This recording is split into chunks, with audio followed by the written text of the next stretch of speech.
Hey Minions, Jim here with another March Smashness update. Brackets are closing tomorrow, the 28th at 12 p.m. Eastern Time, so this is your final reminder to get your bracket in. I want to highly recommend that you do not wait to the last minute, because then you'll forget. It happened last year and there's nothing that we can do about that, which is extremely unfortunate. So if you've been trying to play those last few matches and you haven't submitted your bracket yet, just go ahead and do that right now. The links for the brackets are going to be in the description.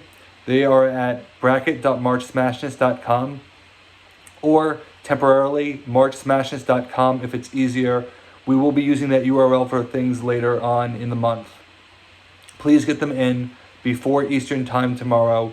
That's why this video is airing today instead of Friday. Speaking of which, there is not going to be a video tomorrow because simply I don't have time to do both. Just assume this is tomorrow's video and there's going to be some extra content during it that I would normally talk about. It's just happening a day early. Sorry for the inconvenience. It's driving my OCD nuts anyway. So there were a couple of other things that I wanted to update people on. I think it's fun to check in and let people know of our progress, especially since we are unfortunately a little bit behind. I work in software engineering, so I'm used to being on a schedule, and we always put Slack into the schedule because you have to assume that things will come up, and that absolutely has happened.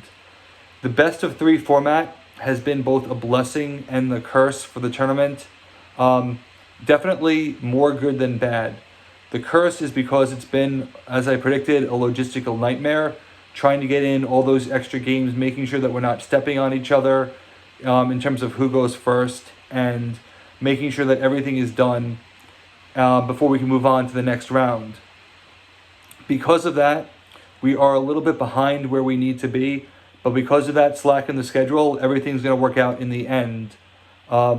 We are 2/3 of the way through the games, which puts us at the midway point in round 2, because if you remember, the games will get exponentially smaller each round. So not where we want to be, but not bad either. And round 1 has been extremely interesting. Now, it's difficult to talk about this without influencing the brackets. So do not assume that this is any form of information whatsoever. It's just simply talking about the state of Smash Up. And round 1 has been fascinating because I can make a legitimate argument that any team can win one of the 3 matches. That's not a hyperbole. That's every single team. And if you disagree, I'm happy to have that conversation with you after the tournament, because people are generally overlooking things, and it's been really fascinating to watch. Some people have shared their brackets. I normally don't pay attention to that stuff, but sometimes you can't help but see it. And it's really interesting when they explain some things, the things that people choose to mention and the things that people choose not to mention. And it really means that you have to think critically about every match. Now, there's a difference between unlikely and impossible. And what I'm saying is that nothing is impossible. Unlikely, definitely. And that's the benefit of having a game best of 3 format, is that those unlikely things that can actually happen, if it's meant to happen, it would happen more than once. So we have that as a safety net. It's going to take, multiple games to win and advance, and that just helps with the confidence of the results. Because any team can win one of the games. If they were to win the first game in a single elimination format, then they'd be the ones that advance, and it wouldn't be as confident in the results. So even though it's causing a much bigger scheduling headache, I have appreciated the best of 3 format, simply because it means that we can easily stand behind the results, because they're much harder to accrue that way. Just because you can do something once and the circumstances and the stars align for it doesn't mean that it will happen twice. And as I mentioned in a previous video, it's been very interesting to see who went to Game 3 and who did not go to Game 3, because that's equally interesting and both are very telling. So that's our progress for round 1. Because of that, because really anything can happen in these matchups, I want to emphasize that this is about fun. This is more than anything a celebration of the depth of Smash Up. Consider this. There are 10 factions not represented in this tournament, and more factions are coming. And yet there's still 64 factions worth of content in this tournament. There are some variable player power games that don't even have 10 factions. They cap it off at some number like 6 or 7. So we have more content being left out, and yet the game is deep enough that it can sustain this type of format. And that's fun, and that's what should be emphasized. A lot of people have commented how much they've enjoyed playing out the bracket for themselves. And that's been fantastic to read, because that's absolutely what it's been all about. It's a way of letting everybody participate in the tournament in one way or another, even if it's for their personal enjoyment. Obviously, I want the winner to feel like they earned it, and they will have, because it's difficult to be this predictive. But you have to imagine that multiple people will play out the tournament and get many different responses just simply because of the variability of the game. That's why we emphasize the fun aspect, that it's more about the journey rather than the destination, although we do want to emphasize the fact that if you won, then you really earned it there. And we also, if you remember, changed the scoring format so that people could be in a little bit longer by decreasing the value of picking the winner and focusing more on the quantity of correct guesses, while still incentivizing people to think about who would actually take it all the way. It's just really to make it more fair for the viewers, and I've been happy with that so far. The next update that I wanted to give people was an update to the time. Now, previously I had said that we would release the results at 1, 4, and 7, I believe, all Eastern time. And last year, which was a lot of fun, we would do at 10 o'clock a statistical breakdown of how people picked in the brackets, and ask people for final predictions on what they thought was going to happen. We're still going to do that, but looking at time zones and trying to figure out how to disseminate the information in the best way, I've actually decided to change the time reveals to 12, 2, and 4. Now, I wanted a little bit of a gap in between it to add tension, that if there's an unexpected Game 3 that's being forced, that you don't immediately know what's going to happen, and people can sweat about it for a little bit. So I didn't want it to be too long of a wait. That way people who are international have trouble seeing the results in real time. But I also can't just make it back to back to back. So I think that 12, 2, and 4 is probably the best possible fit out of all the other options.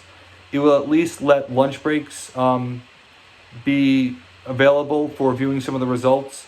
Now, the results on Facebook will be posted at those times.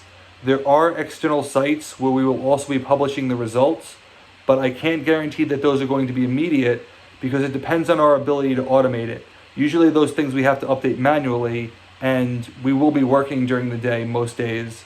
So just have a little bit of patience with that. Facebook will be the instantaneous result, but the aggregate results, as well as the actual bracket update, won't occur until later on in the day. So that's an update to the time.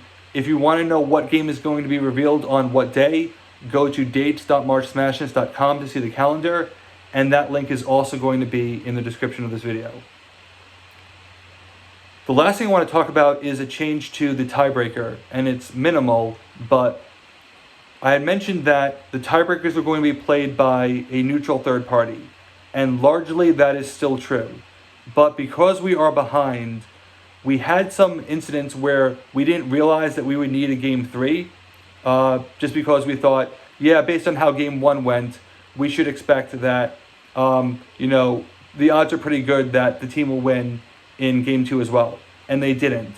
And then we had to react and get a Game 3 in as quickly as possible. Because of that, in those specific instances, which are small in number, I actually played those Game 3 results myself with another person. I had mentioned that it would be a neutral third party external to the team, and I want to reiterate that largely that is still true. The difference is that in the cases where I played the game, I was not involved in the original matchup. So for me, it's still a neutral third party, but that was a tough decision that I had to make in real time in order to do what's best for the tournament and keep the schedule moving along. Now, I'm a transparent person. I'd rather say that now than have someone say that wasn't what you said when we released the result. I don't think it's going to influence the tournament in any way. And unlike the Houston Astros, I strongly mean that. And I can back that up. Sorry, I couldn't resist. For those of you who are in the US, you know exactly what I'm talking about if you follow sports. If you're worried that I might be overly influencing the results, empirically you would be wrong, because in those tiebreaker matches, I regretfully have a losing record. But that just speaks to the fact that we're putting the teams in the best position to win, and the right team is moving along. So I have high confidence in those results. I'm not happy about the losses, but I stand behind the result because, we're putting in people who know how to play these matchups, and the right matchup is winning and advancing, and so I'm happy about that. So I didn't intend to kind of change that, but I do think it's better to let people know just so that they aren't surprised when they see the result. And just to reiterate that with all of these matchups, we're making sure that the integrity of the matchup is met at all times, from both the quality of play and also just making sure that the match proceeds correctly. We do have the best of three, which means that at most you're going to get 6 different perspectives. And that's one of the reasons why I'm only doing that in those games where I wasn't originally playing, because you don't want a meta bias where one particular perspective is overly dominant on the results. By having 3 different people, regardless of who they are, play the matches, then you could say that all things considered, with the different perspectives, you're getting high confidence results. Those are all the updates I have. Again, please be sure to submit your bracket. If you are trying to get those last games in, just submit your bracket. If you haven't actually played the games yourself, I would strongly encourage you, having submitted your bracket, to play it out and see what happens. How much are you meeting your own personal expectations? People have done that and it's been a lot of fun for them. Sometimes they'll do the bracket after the results, but if you haven't done it, do it after they've done the bracket before the results. You know what I mean? What I'm trying to say is that whether you're doing the bracket before or after, when you've played the games, just have fun with it. Play the matches with it yourself. I'm actually looking back and going forward to doing my own single elimination version of this bracket. Having seen everything, I just want to know how it will compare. And that's going to be fun for me. And I encourage you to do whatever you need to do in order to make this as much fun for you as possible, because that's what it's about. Embracing the game, embracing the community, and giving out a couple of cool prizes at the end. Again, no video tomorrow, just the final reminder about the brackets. Thank you so much for watching. Let's shut it down.